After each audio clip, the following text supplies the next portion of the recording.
Hi, this is John of John's Tarot. I've been thinking about what kind of material to present for this week as I'm on vacation. I've decided I will present my first video on my spiritual experience. I think this was all the way back 2021 for my very first video. And then the second video will be on the Brian Laundrie case. So I hope you enjoy the videos. And I'll see you when I get back. All right. Have a great week, everybody. Hi, this is John from John's Tarot. Today I thought I would like to submit a little story for your approval. It's a little story about a spiritual experience I had, about 15 years ago. At that period of time, I had just quit practicing Buddhism. Buddhism was good for me, but I just felt the need to leave organized religion. And I was kind of searching around for a different type of spiritual connection. Also during that period of time, a very close friend of mine, he was a little older than me. His wife was in critical condition and she was on hospice. And during that period, she had passed away, and I was at the home when she passed. And my friend was so upset, he was so beside himself with grief, that he wouldn't believe that she had gone until I quietly told him that was true. And actually that kind of helped him. Anyway, fast forward about 6 months, and I'm going to take a solo backpacking trip up into the high Sierras. At that time, I was also reading a copy of William James' Varieties of Religious Experience. Not quite sure why I was reading that, it just interested me at the time. Well, I had to have him pack me and my equipment into the fourth recess over the Mono Pass. And I set up a base camp there at fourth recess, where I spent the night. And then the next day I packed up enough gear to last me 2 or 3 days, and I backpacked up to a place called Lower Hopkins Lake. Very pretty up there, but very isolated. And I was up there all alone by myself. Well, the human mind is very funny, and mine is no exception.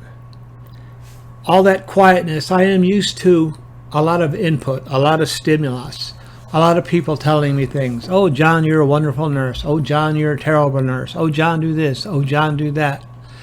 Cars honking, traffic noises, sirens, televisions. We're bombarded with input all of our lives.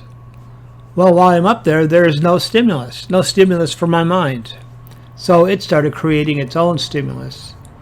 I would hear my name. I would hear a bell. Of course, nobody was calling my name. Of course, there was no bell. There's no one up there. It was just my mind creating stimulus. But after about a day or so, it quieted down. And by the second night, I was perfectly happy. I was calm. I was relaxed. I had done some fishing and just relaxing. And I was in pretty good shape. I was enjoying it. So I stayed up there 2 nights. And then I backpacked down to my initial base camp. While at base camp, everything was fine. Over there at the fourth recess, I felt good. And went to sleep. But when I woke up the next morning, my mind was strangely clear. The silence was deafening. And I had these powerful, overwhelming concepts. One was the concept of a higher power. And that concept went similar to this, along the Gaia principle. And that concept was that the earth is alive. The earth is a sentient consciousness. And I am made up of the same molecules as the earth. Every molecule in my body has come from the earth.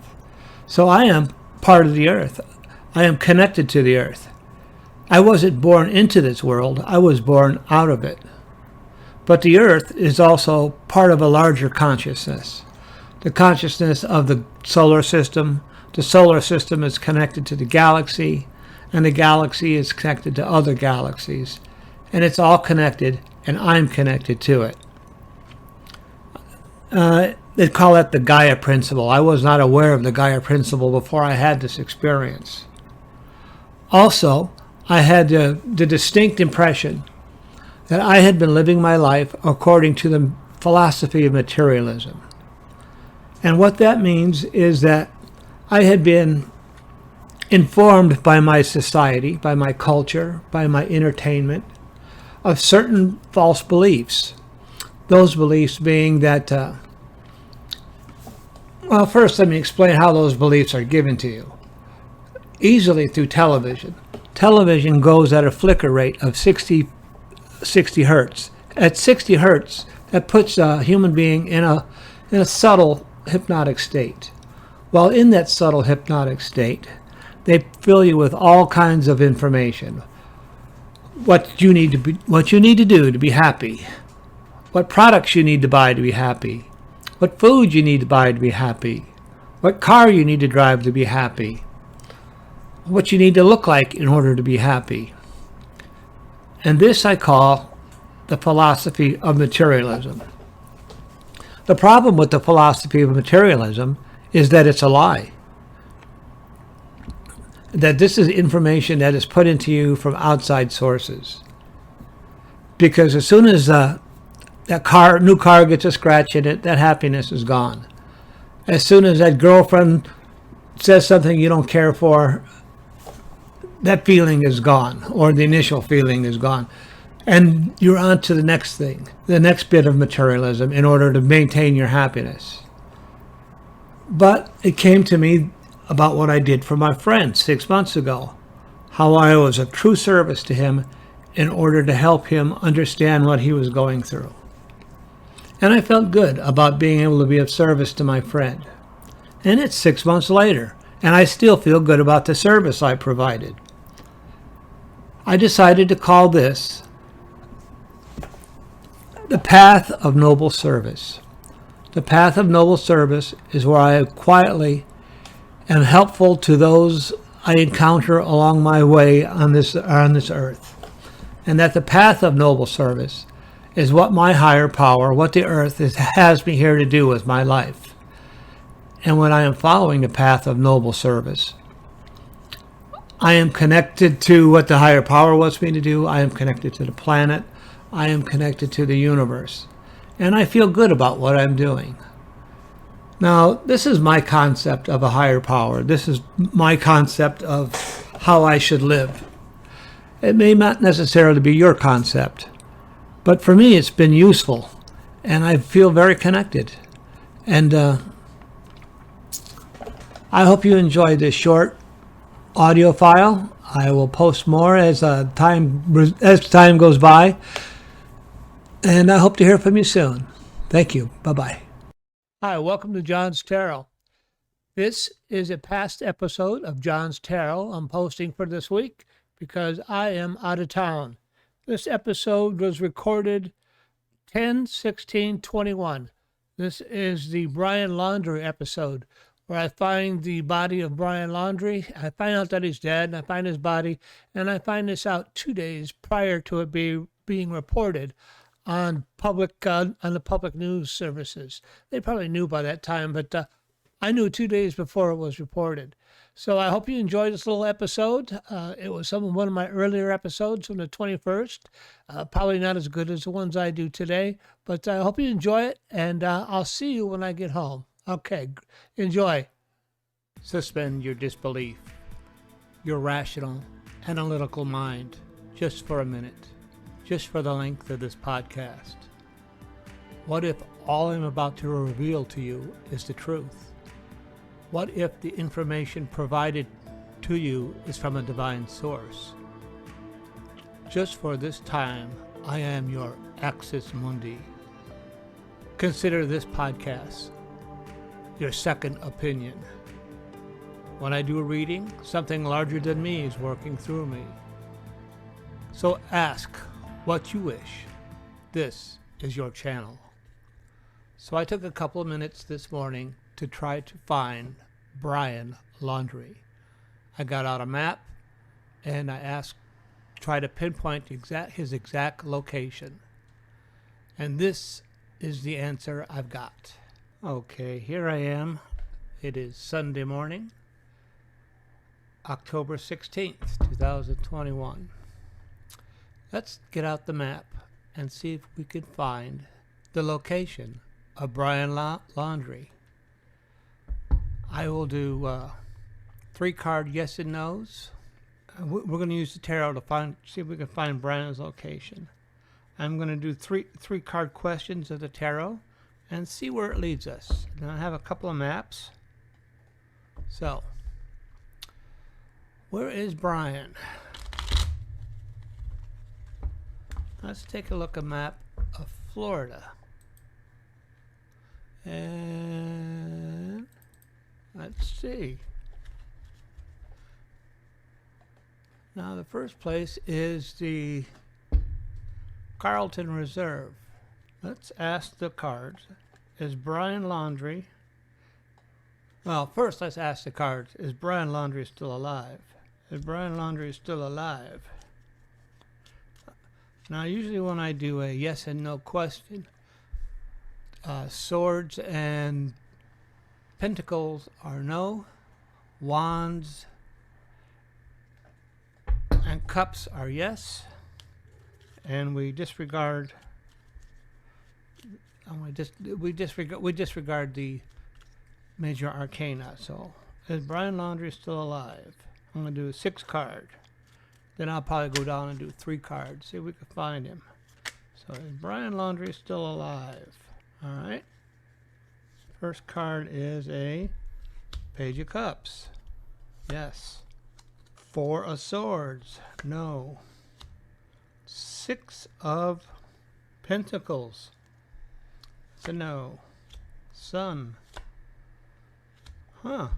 7 of Swords. And a 4 of Cups. So they don't. Cards say he is not among the living. So I have 2 cups, and the rest are swords or pentacles. All right. Now let's see if we can find where his body is. Everybody's looking for a live guy. Wouldn't be surprised. I'm just going to go down. I'm going to just keep it. So is Brian located? Is his body out there in the Carlton Reserve? All right. Star card. 7 of Cups. 8 of Cups. 2 of Swords. Queen of Pentacles. King of Cups. So I have, what do we have here? I have 3 cups. So his body is 3 cups and a sword and a pentacle. So his body is somewhere in the Carlton Reserve, huh? Which would surprise me.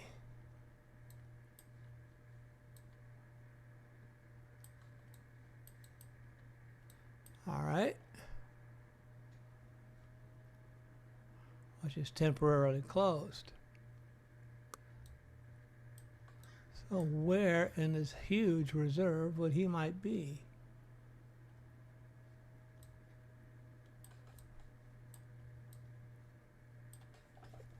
Well, let's ask again.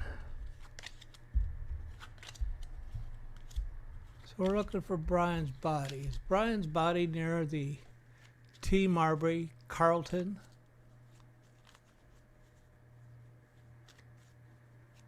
water treatment facility?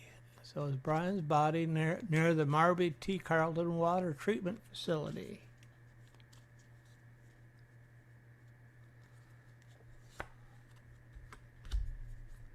King of Wands. 10 of Swords. Pentacles. 9 of Wands. 10 of Wands. Chariot.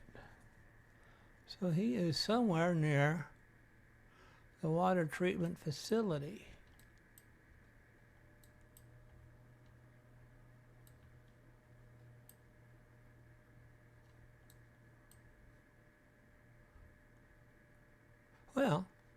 That's pretty close.